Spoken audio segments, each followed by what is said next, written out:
Okay friends, இன்றைக்கி morning பிரேக்ஃபாஸ்ட்டுக்கு வந்து கொஞ்சமாக கவுனி மாவு இருக்கா. ஸோ அதில் வந்து புட்டு அவிக்கலான் இருக்கேன். ஸோ அதை உங்களுக்கு கூட அன்றைக்கி வந்து அந்த ரெசிபி வீடியோ ஷேர் பண்ணலை.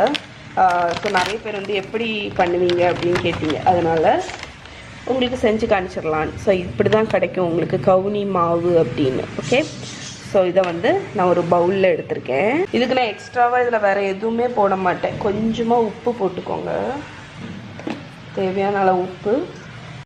அதுக்கப்புறமா கொஞ்சமாக சுகர். ஸோ யூஸ்வலாக நான் வந்து புட்டு அவிக்கும்போது கொஞ்சமாக சுகர் போடுவேன், அதனால் இதுலேயும் அப்படியே போட்டேன். அதுக்கப்புறம் தண்ணி வந்து ஊற்றி நம்ம வந்து புட்டுக்கு வருகிற மாதிரி வெறுவிடலாம்.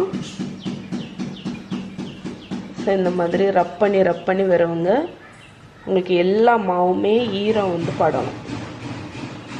ஸோ இப்படி தண்ணி தெளித்து நம்ம வெறுவிக்கலாம். எந்த கன்சிஸ்டன்சி வரைக்கும் வரணும் அப்படிங்கிறது நான் சொல்கிறேன். ஸோ இங்கே பாருங்கள், இந்த டெக்ஸ்டரில் இருக்கணும். அதாவது இப்படி எடுத்துட்டு இப்படி பிடிச்சிங்கன்னா பிடிக்கணும், இப்படி உடச்சி விட்டிங்கன்னா உடஞ்சிடணும். இதுதான் வந்து நம்ம புட்டுக்குள்ள டெக்ஸ்டர். ஓகே, ஸோ இது வந்து அப்படியே ஒரு 5 மினிட்ஸ் இருக்கட்டும். இப்போ அசம்பிள் பண்ணிடலாம். ஸோ இப்போ புட்டு குழலில் கீழே சிப்பல் போட்டிருக்கேன். எப்போவுமே புட்டு லேயர் பண்ணி. ஸோ ஃபஸ்ட்டு வந்து கோகோனட், ஏன்னா அப்போ தான் வந்து அந்த ஸ்டீம் வந்து உங்களுக்கு மேலே வரைக்கும் வரும். அதுக்கப்புறமா நம்ம இங்கே வச்சுருக்கிற இந்த மாவு. ஸோ நான் யூஸ்வலாக 2 லேயர் வைப்பேன். அதாவது தேங்காய் மாவு தேங்காயில் முடிப்பேன். ஓகே, இப்போ மாவுக்கு அப்புறம் மறுபடியும் தேங்காய் ஒரு லேயர்.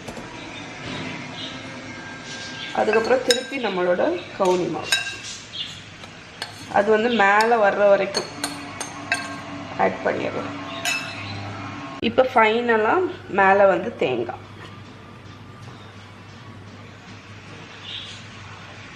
இப்போ நம்ம மூடி போட்டுடலாம்.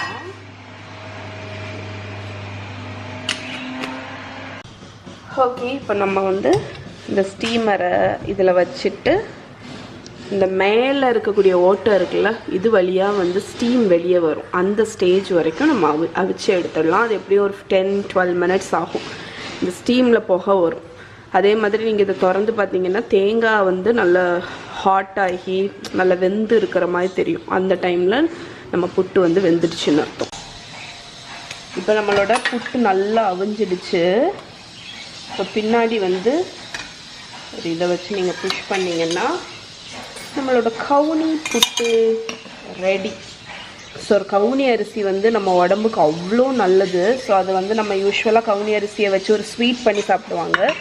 ஸோ இது வந்து நீங்கள் டிஃப்ரெண்ட்டாக நீங்கள் செஞ்சு சாப்பிட்லாம். புட்டு ரொம்ப நல்லாயிருக்கும். நான் ஆக்சுவலி இதை ஃபஸ்ட் டைம் ட்ரை பண்ணும்போது எனக்கு கவுனி அரிசி ஒரு பசத்தன்மை இருக்குமா, இது ஒரு மாதிரி கம்மி மாதிரி ஆகிடும்னு நினச்சேன். பட் பர்ஃபெக்டாக வந்திருக்கு.